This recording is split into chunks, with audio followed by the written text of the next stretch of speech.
तबाह कर दिया गया पाकिस्तानी लोग को यहाँ पर। और यहाँ पे पाकिस्तान के पास यहाँ से अब इधर जो खाना पीना घट गया, बंगाली सब तो खाना देगा सब नहीं इनको, हाँ जो अरे दे दे सब इन लोग को, तो खाना पीना कहां से जाएगा? तो इधर से जा रहा था गोला बारूद, इधर से जा रहा था, नेवी मार के यहीं उड़ा दी था, यहां से गोला बारूद सब खत्म हो गया इधर। और दौड़ा दौड़ा मारी कौन?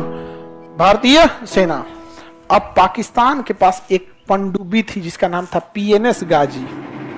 पीएनएस गाजी ये दुनिया की सबसे खतरनाक पनडुब्बी थी उस टाइम की। ये पानी के अंदर चलती थी, पानी के अंदर रहते, पानी के अंदर, अब मिसाइल मार देती थी। पानी के अंदर चलने की वजह से कभी दिखती ही नहीं थी, दिखाई नहीं देगी, समझ गया कि नहीं? पानी के नीचे रहेगी कैसे दिखेगी? और इसको आदेश दिया गया कि तुम कराची से निकलो और जाके किसको मार दो? विक्रांत जहाज को। हम लोग का उस समय का सबसे बड़ा जहाज था विक्रांत, 1 किलोमीटर लंबा, कितना? और उसके ऊपर जहाज उतरती थी, एयरपोर्ट था उसके ऊपर। जहाज क्या था? विक्रांत। और इसके ऊपर क्या था? एयरपोर्ट। यहां लड़ाकू जहाज उतरती थी और वो पानी में ले जाके यहां लगा दिया, तैरता हुआ एयरपोर्ट। और यहां से मिसाइल भी मार रहा है। और जैसे यहां से एयरफोर्स बम गिराई, वापस फ्यूल भरने, हथियार भरने गई, तो यहां से उड़ा ई बम गिराया, धड़ धड़ धड़। जब इसका फ्यूल खत्म हुआ, हथियार खत्म हुआ, तो ई कहां आएगा? अपने जहाज पे। तब तक ये फ्यूल भर के रेडी हो गई। बांग्लादेशी को यार टाइम तो दिया करो यार, भागने का भी टाइम नहीं देता।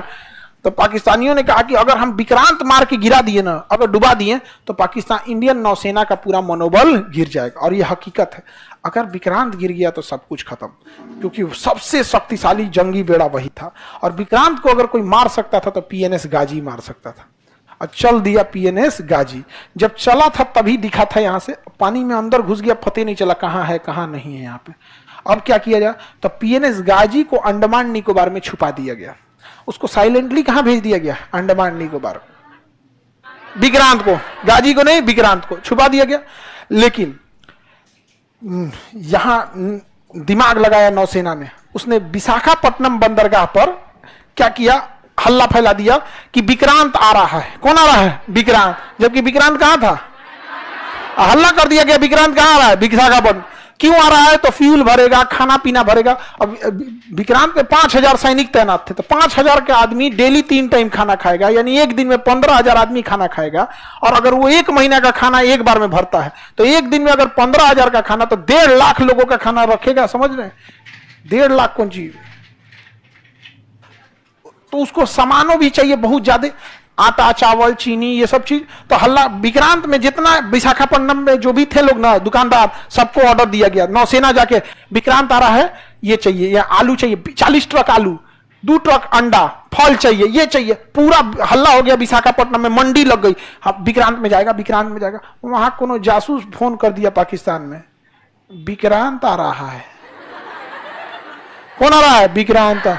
अच्छा, पीएनएस गाजी को मारने की क्षमता अगर किसी में थी तो आईएनएस राजपूत में थी। एक जहाज थी जिसका नाम था आईएनएस राजपूत। और आईएनएस जहाज राजपूत खराब हो गया था, उसकी इंजन में कुछ गड़बड़ी आ गई थी, और उसके बनने के लिए उसे रखा गया था कहां पर? विशाखापट्टनम। तो सोचिए, आईएनएस राजपूत तो जा नहीं सकता था, कहां रखा हुआ था? विशाखा। अब बुला लिया गया पीएनएस गाजी को, कहां? विशाखा।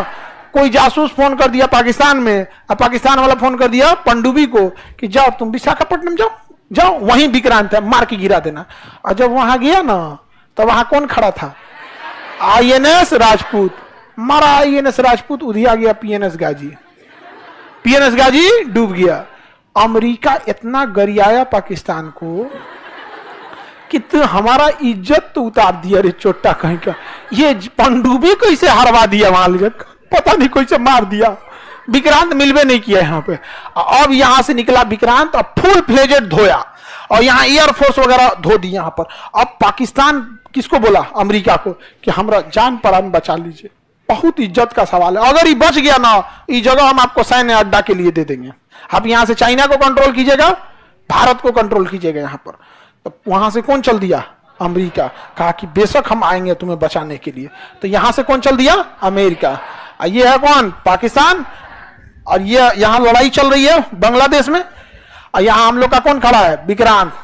अब यहां से अमेरिका भेज दिया सबसे बड़ा जंगी जहाज, और उसके साथ कई जहाजों की पूरी बैटल ग्रुप चल रही थी। पनडुब्बी जो थी नीचे, उसका पनडुब्बी लेके आया, विमान वाहक पोत लेके आया, मिसाइल मारने वाला आया, कई जहाजों का पूरा ग्रुप लेके कौन चल दिया? अमेरिका। पूरा ग्रुप में आया, एगो दूगो नहीं, पूरा ग्रुप में। एगो जहाज थी जिसमें खाली खाना पीना भरा हुआ था, एगो में जिसमें फ्यूल भरा हुआ था, एक में केवल हॉस्पिटल था, चलता फिरता हॉस्पिटल था, एगो पनडुब्बी थी, एक मिसाइल मारने वाला, बम मारने वाला, सारा चीज लेके चल दिया बैटल ग्रुप। इसका नाम था सातवां बेड़ा। क्या नाम था? इस सातवां बेड़ा के साथ कोई नहीं चल सकता था। और इसमें अमेरिका लेके आया था परमाणु बम। सोचिए, भारत को मारने के लिए परमाणु बम लेके चला आया कौन? तबाही क्या होगा। इंदिरा गांधी के ऊपर कितना प्रेशर रहा होगा।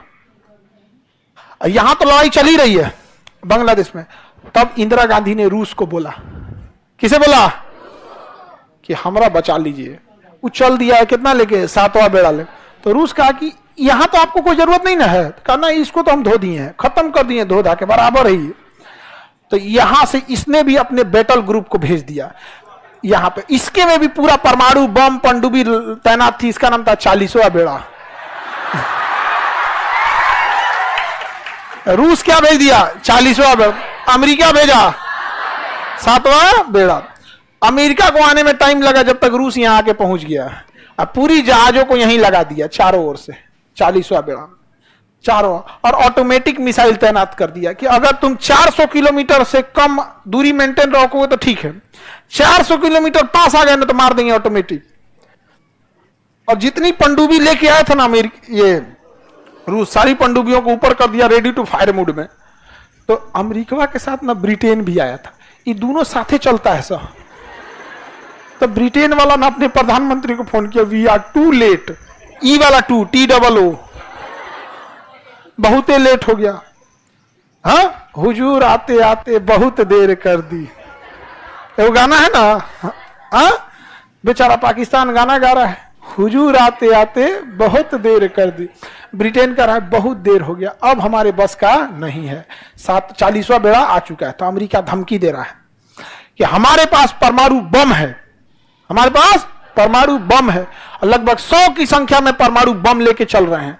तो रूस ने कहा कि हमारे पास भी परमाणु बम है। और जब चला था ये बैटल ग्रुप ना, तो उस समय तक गिनती जो हुई थी वो 200 के आसपास थी। जल्दबाजी में पहुंचना था, गिनती नहीं हो पाई थी।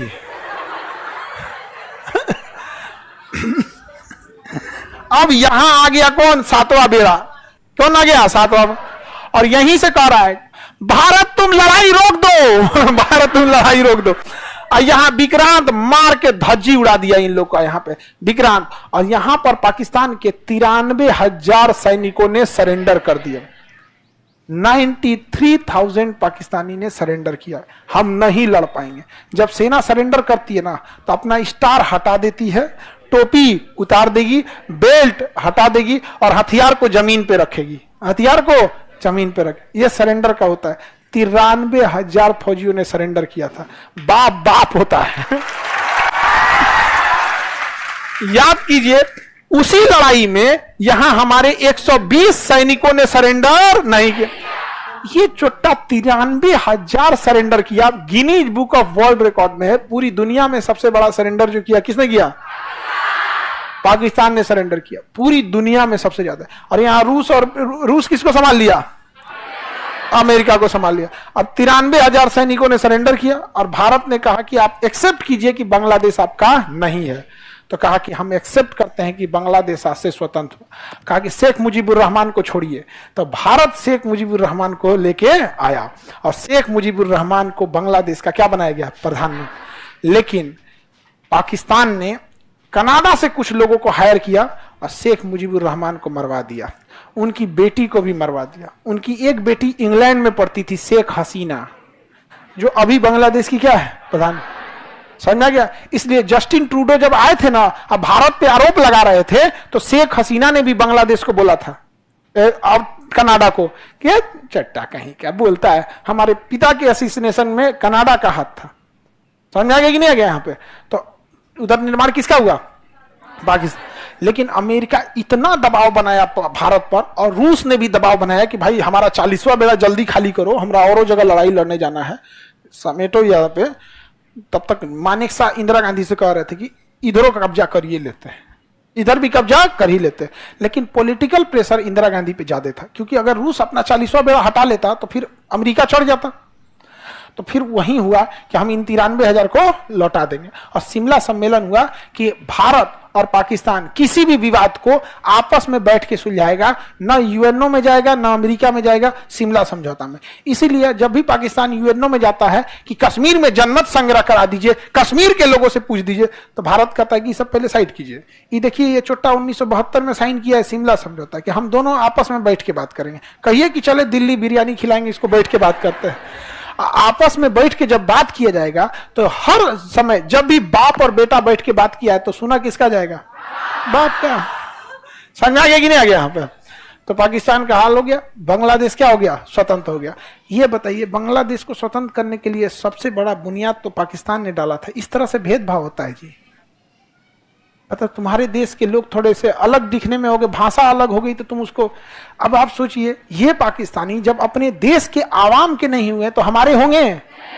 हाँ, कुछ आदर्शवादी लोगों का कहना है कि पाकिस्तान से मतलब पाकिस्तान को ऐसे नहीं बोलना चाहिए, ये नहीं करना चाहिए। अजब हाल है, आप पाकिस्तान को अच्छे से नहीं जानते हैं।